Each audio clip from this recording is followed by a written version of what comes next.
This album, right here. That's the album. This is the album. This was the tape I was looking for. Talking Heads, Naked, 1980, 1980 something. I want to say 87, 88, nonetheless. Uh, this is the reason I got into tape collecting.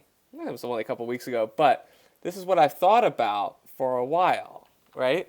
Um, Getting into an album that you haven't really heard before and living with it because it's a tape cassette.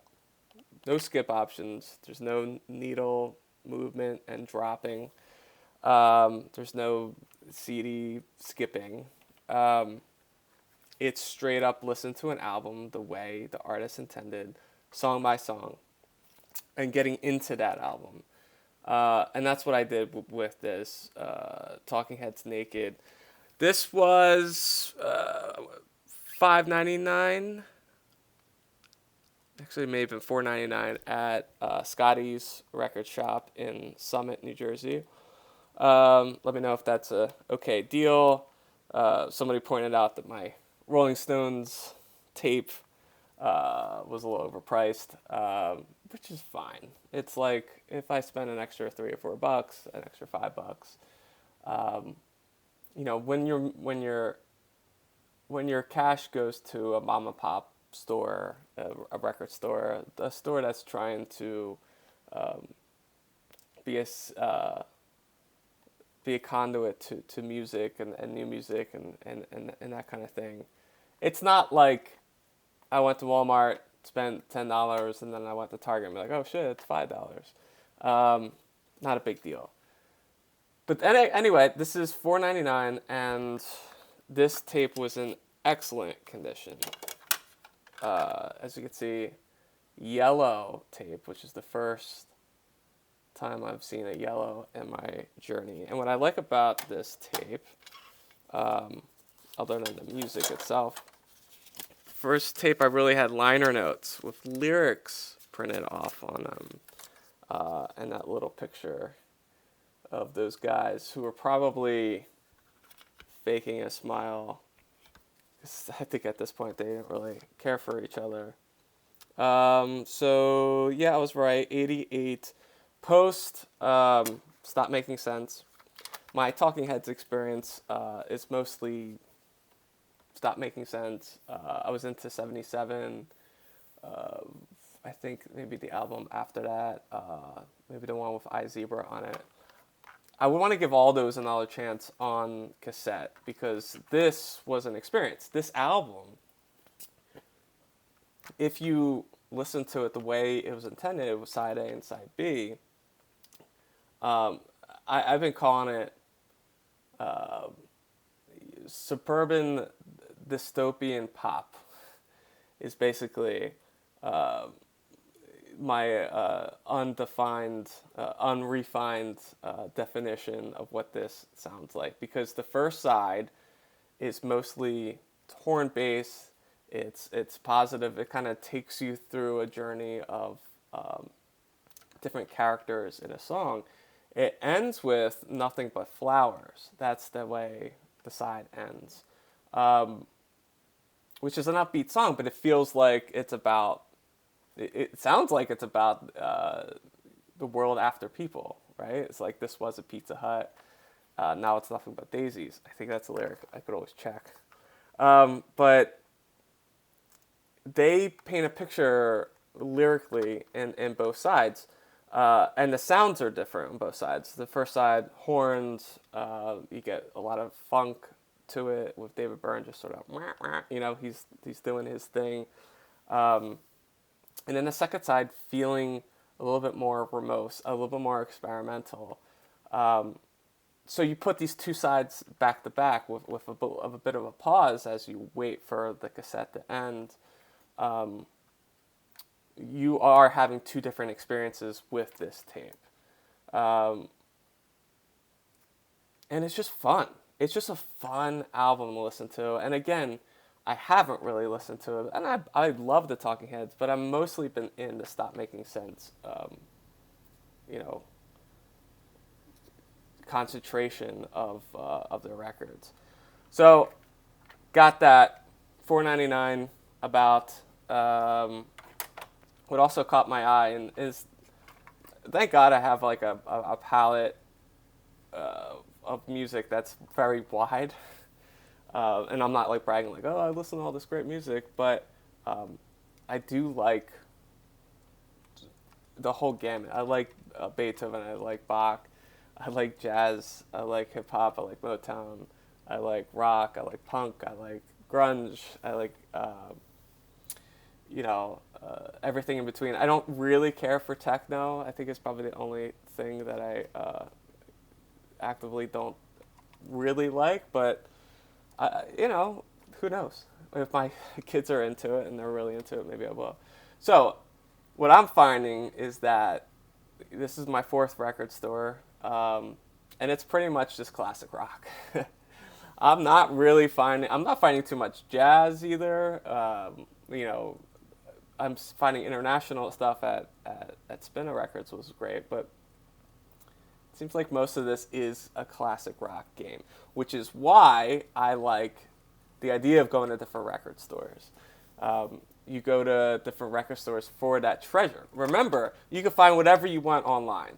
It's so easy, and I have Spotify. I imagine you do too, or Amazon Music or whatever, and you could find something, you could listen to it.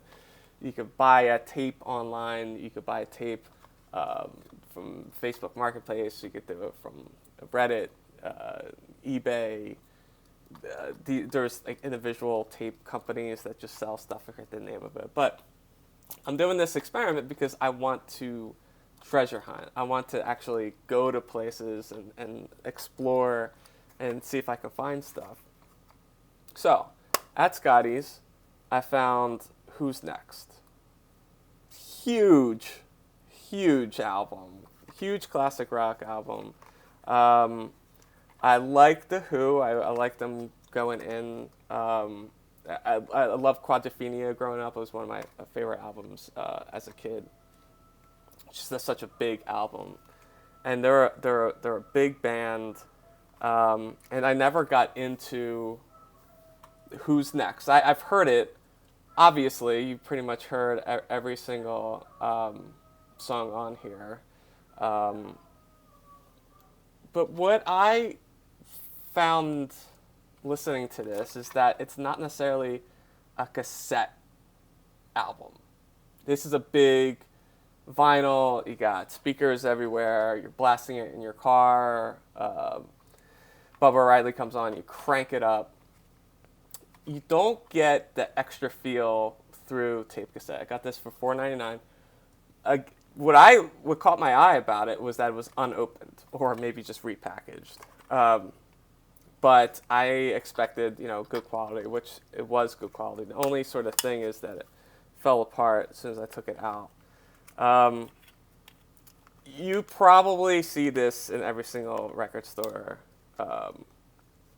you go to. So whether you pick this up or not, I can't even get it back. Whether you pick this up, you know what this sounds like. I'm not going to play it for you. The songs are great. I love living with these songs, but they're just too big. I think this is probably more, $4.99 or whatever it is. That's just pick it up if you want to listen to it. But when we compare cassettes to vinyl or Spotify or whatever, the other option is probably better. CD, vinyl, obviously. Great album, and you've heard so many reviews about it, but it's just not. It's not a cassette album, but it's so good. But the songs are like Bargain. How many car commercials have that been in? Behind Blue Eyes, it's an epic ballad. Won't Get Fooled Again. I mean, you hear these. This is like MGK, which is like a classic rock station. This is what that is. Great But, what are you getting out of it for cassettes? That's sort of the question. Like I said, classic rock. The third cassette I got at Scotti's was Tom Petty, Full Moon Fever. I got this specifically because I have not heard it before. I was never a huge Tom Petty fan, but respected him from a distance, and that's what sort of brought me to tapes, is that you pick up tapes for cheap, you live with tapes, and you really get into it. This is basically a greatest hits album. You probably know it if you're in the classic rock field, but Free Fallin', Won't Back Down, Love Is a Long Road, A Face in the Crowd, which is sort of a not hit, but that's like a great song. And I'm Running Down the Dream. That's all side one. Side two is Feel a Whole Lot Better, You're So Bad. I mean, it ends, it ends with Zombie Zoo, which I never heard before. I like this a little bit better than the Who tape. I like it because I feel Tom Petty is one of those tape cassette bands that you put into the truck. You put the tape into the truck. It's the summertime. You got this thing blasting, and when you listen to it on cassette, you kind of get that feel. It still feel, even though it's a big album, it feels a little grittier on tape cassette. And I think again, another $4.99 or maybe $3.99, whatever it was. It's good to have on. Your parents come to town, you throw this bad boy on, or like just people who are really really into music, but they're coming over and you want to play something. This is probably it. It made me appreciate Tom Petty more. Although I kind of want to skip Free Fallin' and I Won't Back Down. Every time it pops on, I just want to go to the next one, because the other songs are great, and I just heard those songs so many times that, like, having this on cassette and really living with it, there's some stuff I want to fast forward through. Whatever, it's fine. All right, so Scotti's. Let me tell you the story. I was at Scotti's, learned a few things about tape collecting after my experience with Scotti's. One is, don't get too particular about the tape quality. I should have known this sort of going in. But I bought two other tapes. One was Grateful Dead's Greatest Hits, which obviously one of my favorite groups, Grateful Dead, arguably the best American rock group of all time, along with maybe Pearl Jam, and you could argue others. But in my opinion, they define rock and roll in the United States. So I was really excited to get that album. And then the second one was Stevie Ray Vaughan's Double Trouble, which, that's a classic album that I never got into, but I always loved Stevie Ray Vaughan. So I picked up those two. So I had 5 total. And I came home excited, super excited, because my whole tape experience up until this point has been positive, fun, enjoyable. You go to these places, you have interactions with the record store people.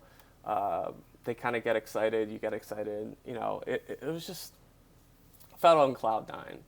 I go to Scotti's. I tell them, if these are really warped, because at Soma Sounds, the first place I ever went to, a couple of the tapes were a little worn down, but I feel like going back, I guess.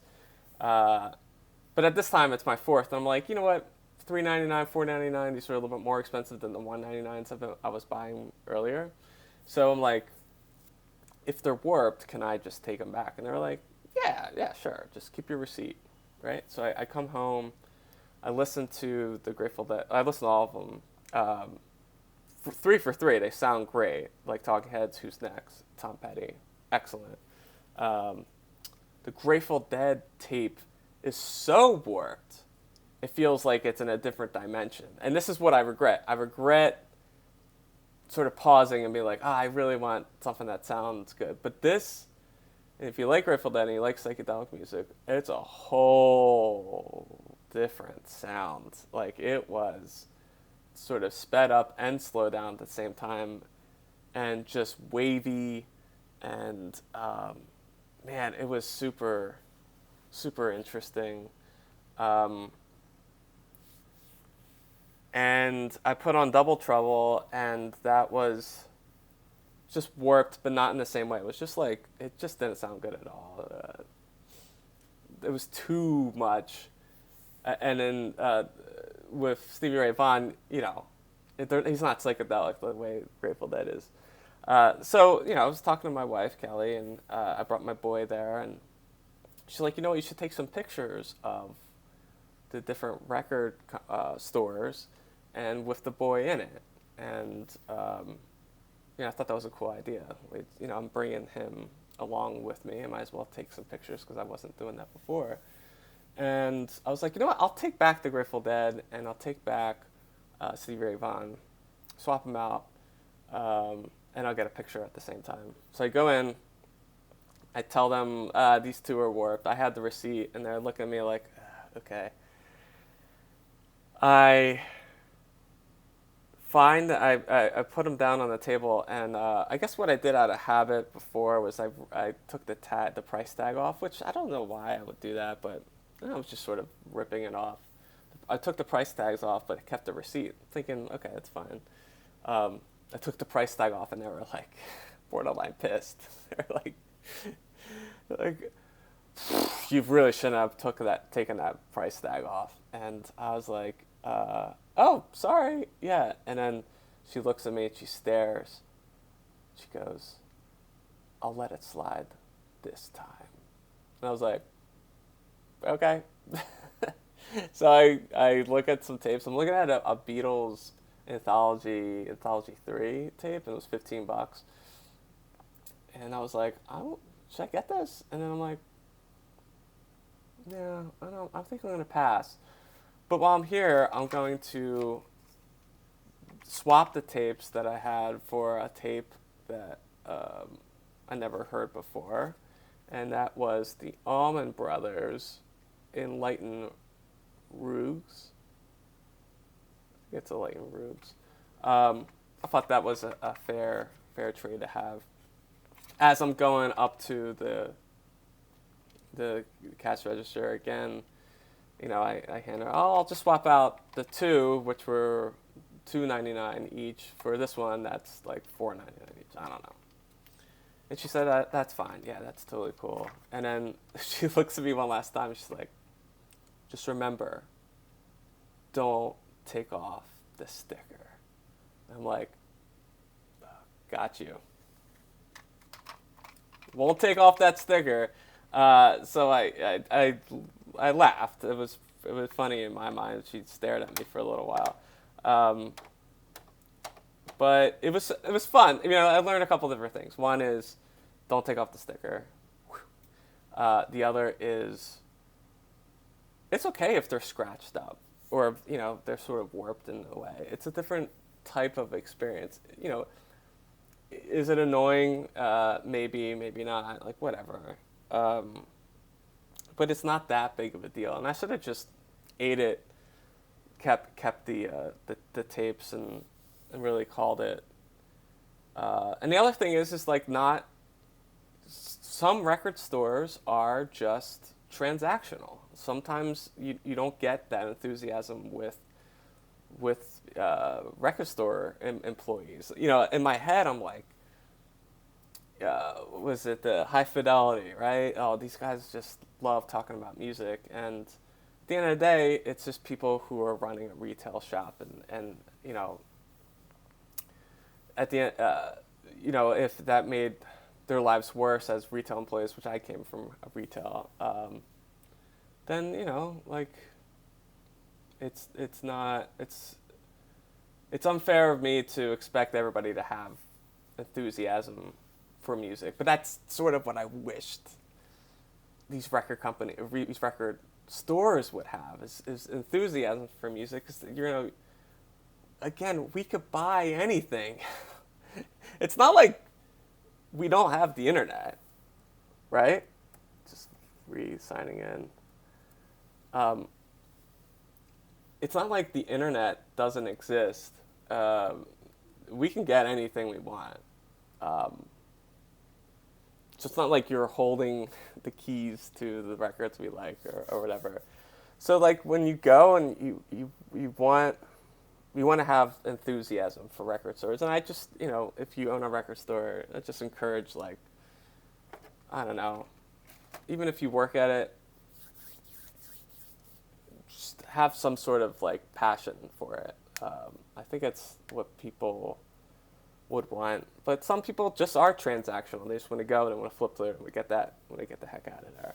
I don't know. I have a personal relationship with music, and I think it's. I think maybe if you're watching this, you probably do too.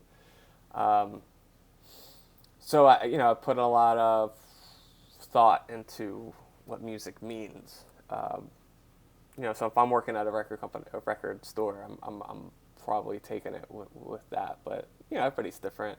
Well, I will say Scotti's was great. They have an excellent T-shirt selection. Some of the like coolest Grateful Dead designs I've seen, and not like the typical like tie-dye stuff. It was very well thought of shirts that I've never seen at jam band shows or Dead. I haven't been to a Dead show, but parking lots like that. So a couple years ago, I bought a Velvet Underground shirt there, which you don't really see them every day. So I would say if you're in the area of Scotty's, or if you live in Summit, or you're part of that, like it's worth the visit. If you're outside, it's probably not a landmark spot. It's not probably one of these like real famous record stores that you're gonna have a fun experience going to. But I'm excited. I was like, I love the idea of a curmudgeon record store employee. It's kind of romantic in its own way.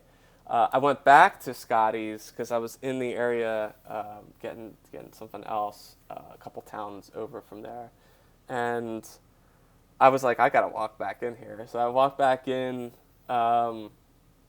Different set of people. It was a little bit older dude. I don't know if it was Scotti himself or not, but sort of grunting at people, and I thought that was funny.